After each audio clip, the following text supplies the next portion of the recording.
Olá, sou o Gustavo, professor da IFNMG, e hoje nós vamos estudar ideal. Os objetivos da aula são definir ideal, enunciar e demonstrar um teste para verificar se um subanel de um anel é um ideal, discutir alguns exemplos de ideais.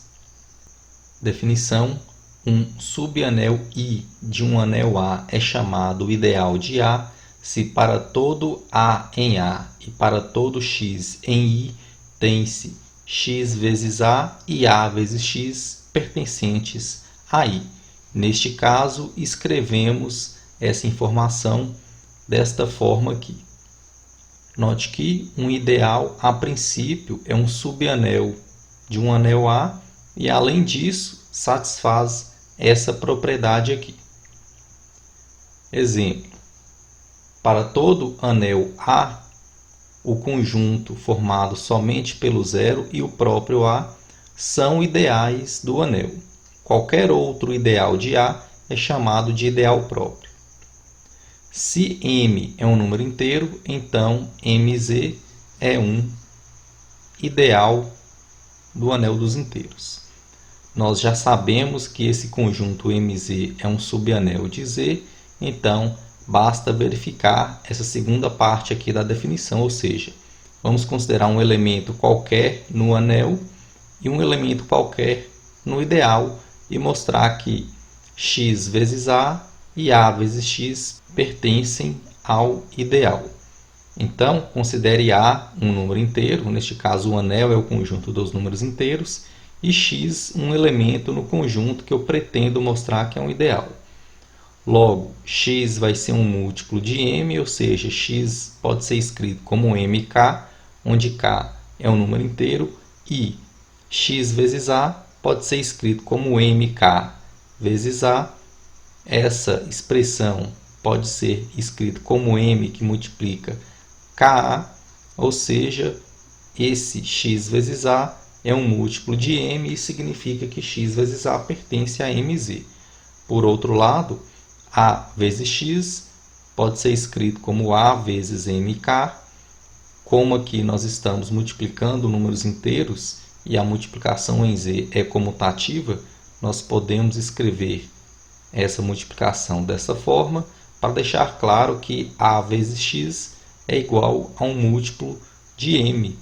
Portanto, a vezes x é um elemento em mz e, consequentemente, o resultado é válido. Então, se nós já sabemos que um determinado subconjunto de A é um subanel, para verificar se é ideal, basta verificar essa segunda condição aqui. Agora, caso nós não sabemos que esse conjunto é um subanel, nós podemos utilizar essa proposição 1.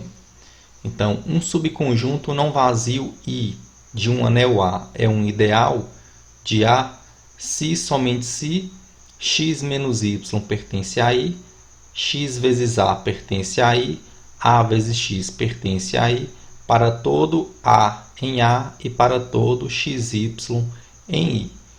Note que, se essas três condições forem satisfeitas, automaticamente nós estamos provando que esse conjunto I, a princípio, é um subanel do anel A, pois se x vezes A pertence a I, onde esse A é um elemento do anel considerado, em particular, x vezes A vai pertencer a I se esse A aqui também for um elemento no conjunto I.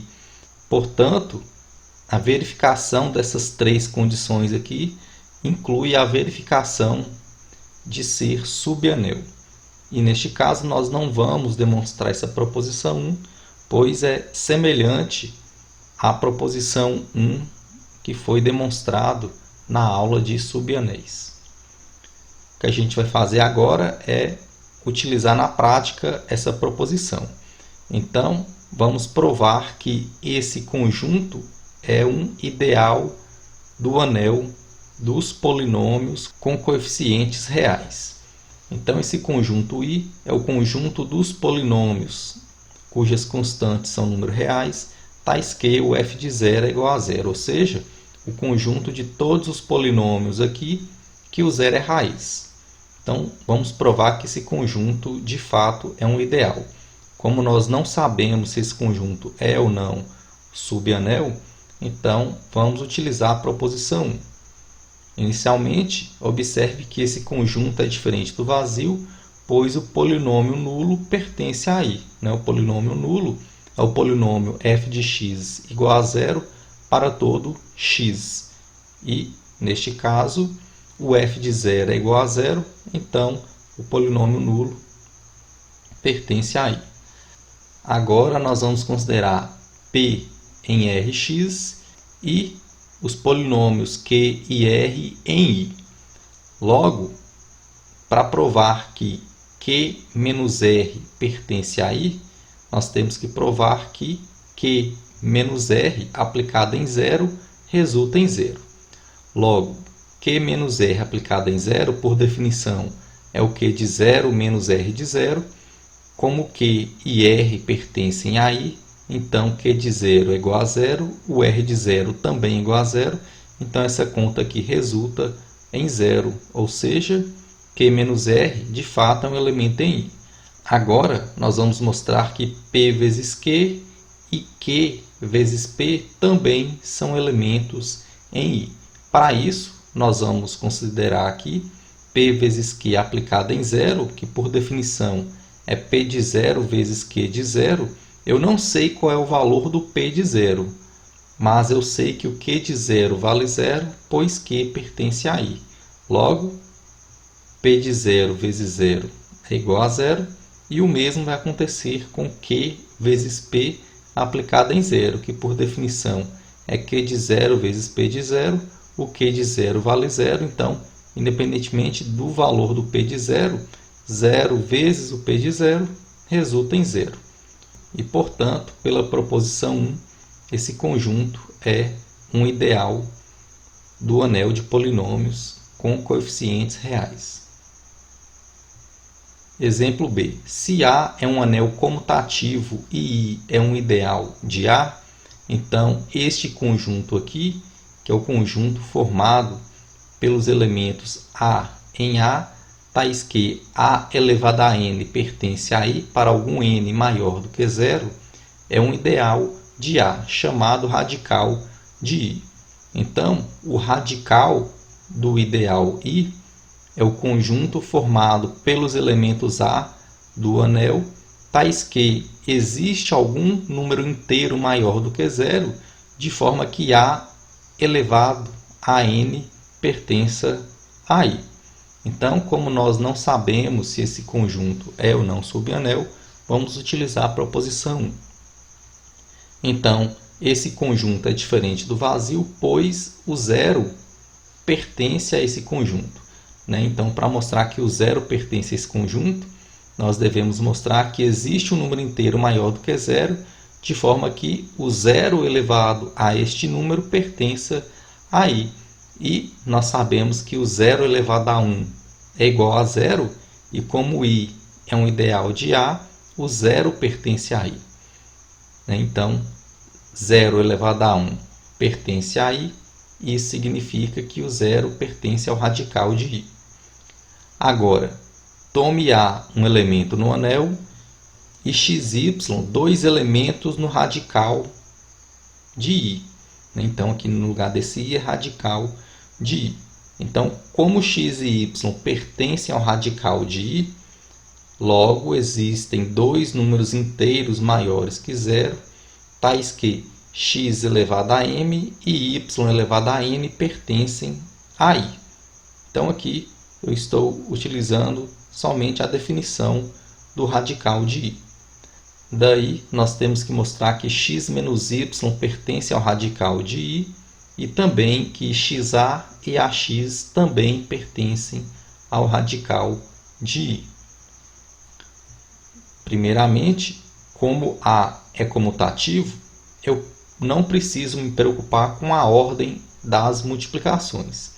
Então, pelo binômio de Newton, x menos y elevado a m mais n esse x menos y eu posso escrever como x mais menos y, que está sendo elevado aqui a m mais n, e pelo binômio de Newton, essa expressão pode ser escrita dessa forma aqui. Então aqui nós temos m mais n binomial 0, x elevado a m mais n, mais m mais n binomial 1, que multiplica x elevado a m mais n menos 1 vezes o menos y elevado a 1. Então aqui as potências do x vão diminuindo até chegar aqui na potência 0, e as potências do menos y começam aqui no 0 e vão aumentando até chegar no m mais n. E esse binomial aqui é m mais n0, m mais n1, m mais n2, assim em diante até m mais n, m mais n. Além disso, como x e y pertencem ao radical de i, nós sabemos que x elevado a m pertence a i, e como i é um ideal, x elevado a m multiplicado com qualquer elemento do anel ainda é um elemento em i, e a mesma coisa acontece em relação a esse y elevado a n, ou seja, y elevado a n multiplicado por qualquer elemento do anel ainda pertence a i, pois i é um ideal. Então, x elevado a m vezes y elevado a i, x elevado a i vezes y elevado a n, são sempre elementos em i para todo i. E além disso, como nós já vimos aqui, o x elevado a m vezes qualquer elemento do anel ainda pertence a i, a mesma coisa que acontece em relação a esse y elevado a n. Então, note que cada expressão dessa aqui possui x elevado a m ou y elevado a n. Portanto, cada parcela dessa é um elemento em i, e como i é um ideal, a soma de elementos em i também é um elemento em i. Ou seja, x menos y elevado a m mais n pertence a i. Isso significa que x menos y pertence ao radical de i, pois existe o m mais n, tal que esse x menos y elevado a m mais n pertence a i, como nós vimos aqui. E além disso, x vezes a elevado a m pode ser escrito como x elevado a m vezes a elevado a m, pois o anel é comutativo. Então, como x elevado a m pertence a i, x elevado a m vezes qualquer elemento do anel também pertence a i, e a mesma coisa acontece com esse outro fator aqui. Isso significa que o xa e o ax pertencem ao radical de i, e, portanto, pela proposição 1, o radical de i é um ideal de A. Exemplo C. Seja A um anel comutativo com identidade e Azim um elemento neste anel. O conjunto formado pelos x vezes A, onde x pertence a A, que é denotado dessa forma aqui, é um ideal de A chamado de ideal gerado por A. Então, vamos utilizar a proposição 1 para justificar essa afirmativa. Então, inicialmente, esse conjunto é diferente do vazio, pois o zero pertence a esse conjunto. De fato, 0 pode ser escrito como 0 vezes A. Agora, seja B um elemento em A, R e S elementos nesse conjunto aqui. Logo, o R pode ser escrito como um XA e o S pode ser escrito como um YA, onde X e Y são elementos do anel. Daí, R menos S pode ser escrito como XA menos YA, e essa expressão pode ser reescrita desta forma aqui. Como x menos y pertence a A, pois A é um anel, nós temos que essa expressão aqui pertence a esse conjunto. Segundo, se nós calcularmos aqui R vezes B, o R pode ser escrito como X vezes A. Então, aqui nós vamos ter XA vezes B. Essa expressão pode ser reescrita dessa forma aqui, pois A é um anel comutativo. E isso deixa claro que o elemento RB também pertence a esse conjunto. E o mesmo acontece com o elemento BR. Portanto, esse conjunto aqui de fato é um ideal do anel A. Exemplo D.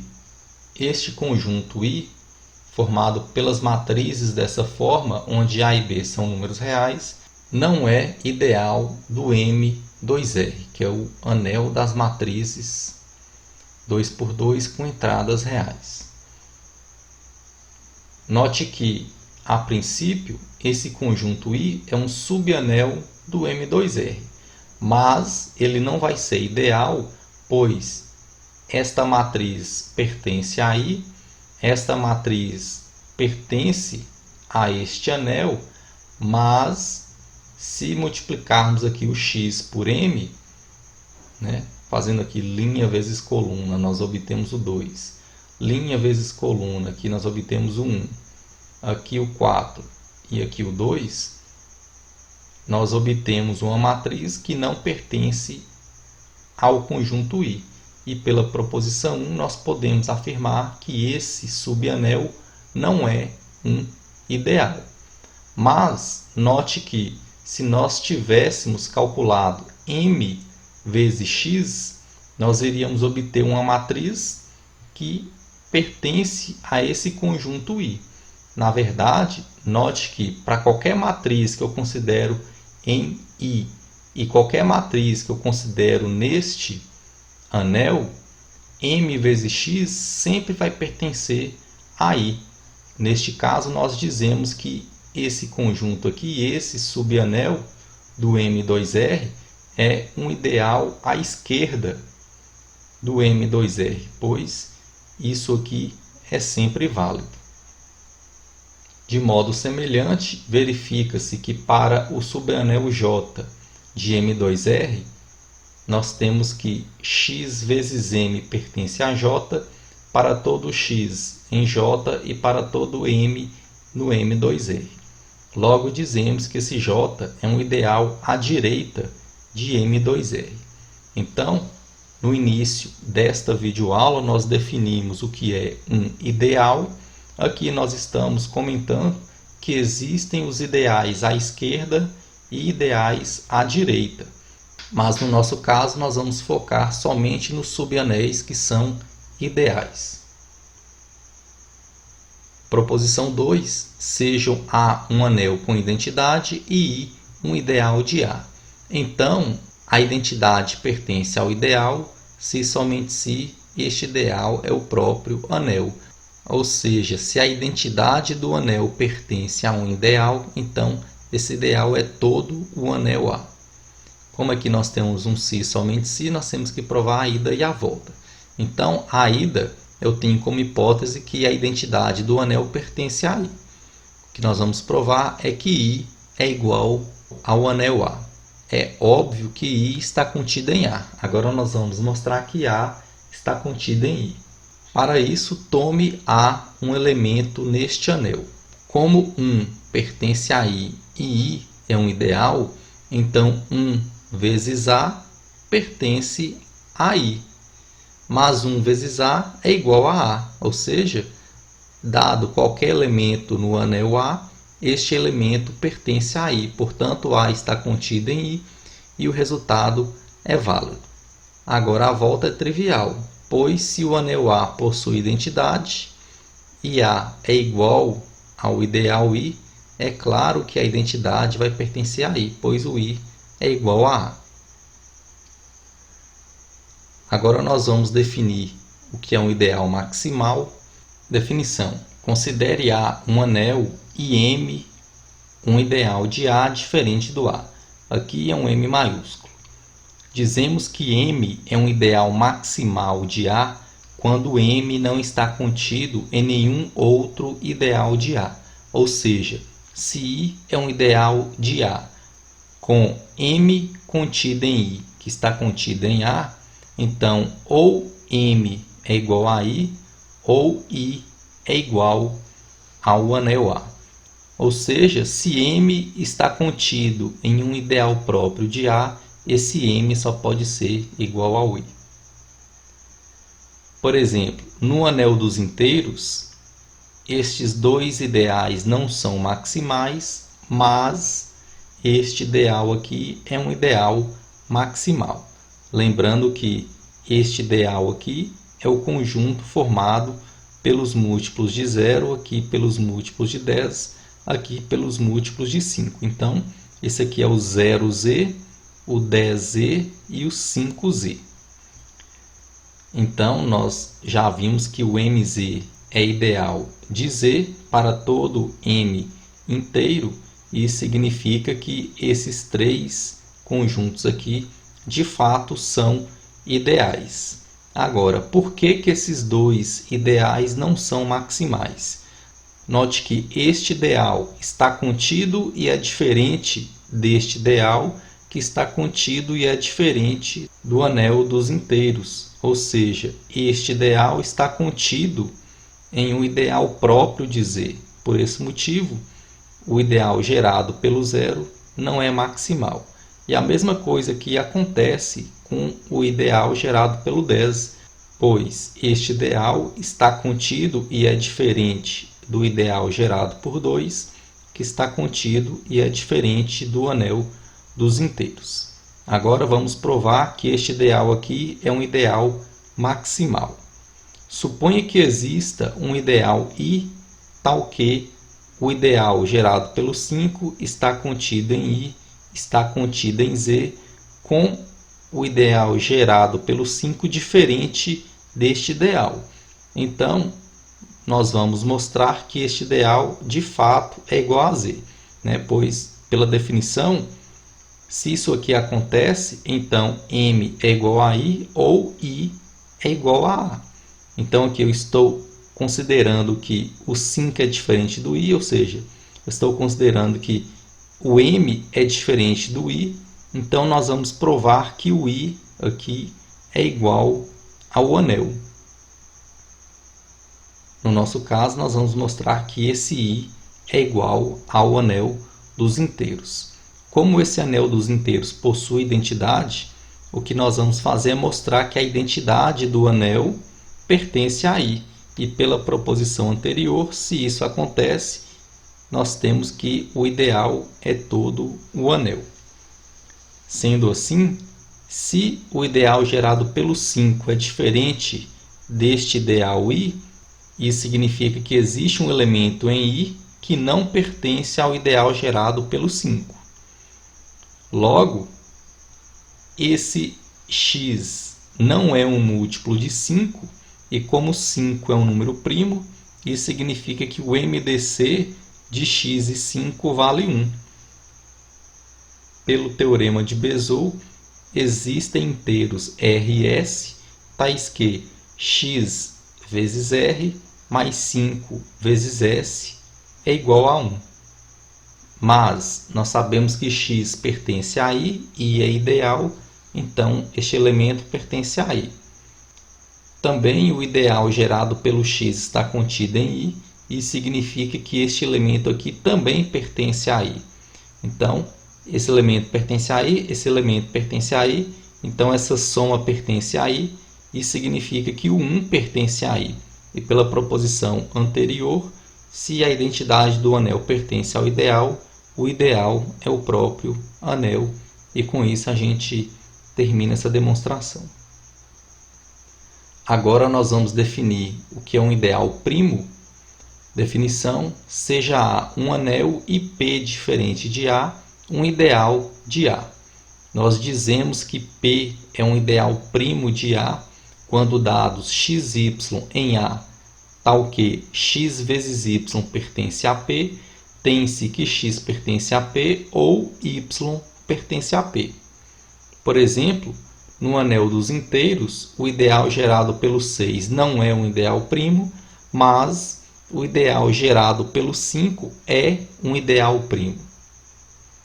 Nós sabemos que esses dois conjuntos são ideais, né? Então, por que esse ideal aqui não é um ideal primo?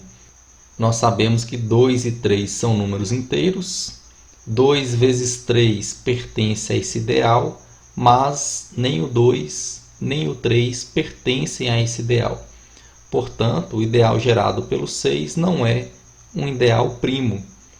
E como é que a gente prova que o 5 é um ideal primo? Então, por definição, eu vou considerar aqui dois elementos no anel. No caso aqui, eu estou chamando eles de A e B. E eu vou supor que o produto aqui de A com B pertence a esse ideal. E nós vamos mostrar que ou A pertence ao ideal gerado pelo 5, ou o B pertence a esse ideal.